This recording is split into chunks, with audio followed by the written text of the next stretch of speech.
သူရှိုအေဂျင့်ဇနီးတွေနဲ့ mask တက်ထားတဲ့ CEO ခင်မွန်းတို့ရဲ့အမိုက်စားတိုက်ပွဲတစ်ဖက်မှာလည်းစိတ်ချင်းဖက်နိုင်တဲ့သမီးလေးနဲ့ဟက်ကပါရမီရှင်သားကြီးတို့ရဲ့ပူးပေါင်းမှုတမိသားစုလုံးလှုပ်ဝက်ချက်တွေနဲ့အချင်းချင်းအထာဝက်နေကြတဲ့ဒီအပိုင်းကိုအခုပဲကြည့်လိုက်ရအောင်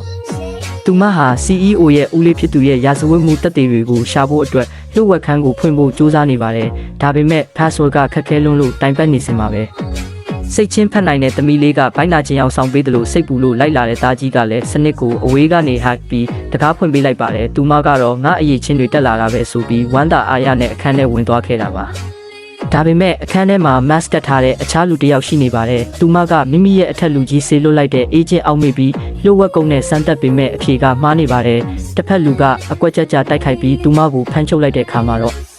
သူမဟာငရုတ်ကောင်းစပရီးနဲ့ဖြန်းပြီးအသေးအတန်ထွက်ပြေးခဲ့ရပါတယ်အဲ့ဒီ mask တက်ထားတဲ့သူဟာတကယ်တော့သူမရဲ့ CEO ခင်မွန်းကြီးဖြစ်နေတာကိုသူမမသိခဲ့ပါဘူး CEO ခင်မွန်းကြီးဟာအဲ့ဒီအမျိုးသမီးရဲ့ကိုလုံးကိုပေါက်ကမိမိဇနီးနဲ့တူနေတာမို့လို့မတင်ကားဖြစ်ပြီးအိမ်ကိုချက်ချင်းပြန်လာခဲ့ပါတယ်ဒါပေမဲ့ပါရမီရှင်သမီးလေးကခင်မွန်းဖြစ်သူရဲ့စိတ်ကိုကြိုဖက်မိသွားပြီးမေမေနဲ့သမီးအိမ်သားကပြန်လာတာညစာဘာစားမလဲလို့ပြောနေတာဆိုပြီးကြိုတင်ကာကွယ်စကားပြောလိုက်တဲ့အတွက် CEO ကြီးရဲ့တန်တရားတွေပျောက်ကွယ်သွားပါတော့တယ်သူမကတော့ငါရဲ့တရုပ်ဆောင်မှုကတကယ်ကို agent ပီတာပဲဆိုပြီးကိုဂုံယူနေတော့မှာပဲအဲ့ဒီအချိန်မှာပဲသမီးလေးက agent ဆိုတာဘာလဲဆိုပြီးတာကြီးကိုလှမ်းမေးပါတယ်တာကြီးကဖြေရခက်နေပေမဲ့သမီးလေးကတာကြီးရဲ့စိတ်ကိုဖတ်လိုက်ပြီး agent ဆိုတာလှုပ်ဝက်ထောက်လန်းရေးတနက်ပြစ်တိုင်းကွက်တွေကျွမ်းကျင်တဲ့သူဆိုတာသိသွားပြီးမေမေကိုပို့ပြီးအထင်ကြီးသွားပါတော့တယ်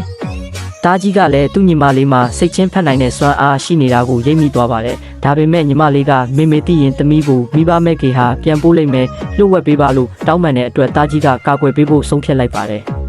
အတော်အတွင်းမှာပဲအိမ်တန်ရှင်းရေးလုပ်တဲ့သူကပန်းအိုးတစ်လုံးကိုမတော်တဆတိုက်မိပြီးကလေးနှစ်ယောက်ရဲ့ခေါင်းပေါ်ကိုပြုတ်ကျမဲ့အခြေအနေရောက်သွားပါတယ်။အဲ့ဒီအချိန်မှာပဲသူမဟာအေဂျင့်တယောက်ရဲ့လင်မြန်တဲ့အရှိန်ဟုန်နဲ့ပြေးဝင်ပြီးပန်းအိုးကိုဖမ်းလိုက်ပါတော့တယ်။ဒါကို CEO ခင်မွန်းကြီးကမျက်စိရှိတင်ကွက်ကွင်းမြင်သွားတဲ့အခါမှာတော့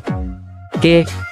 တာမန်မျိုးသမီးတယောက်မလုံနိုင်တဲ့အရှိန်ဟုန်နဲ့ပန်းအိုးကိုဖမ်းပြလိုက်တဲ့သူမရဲ့လုပ်ရက်ကြောင့်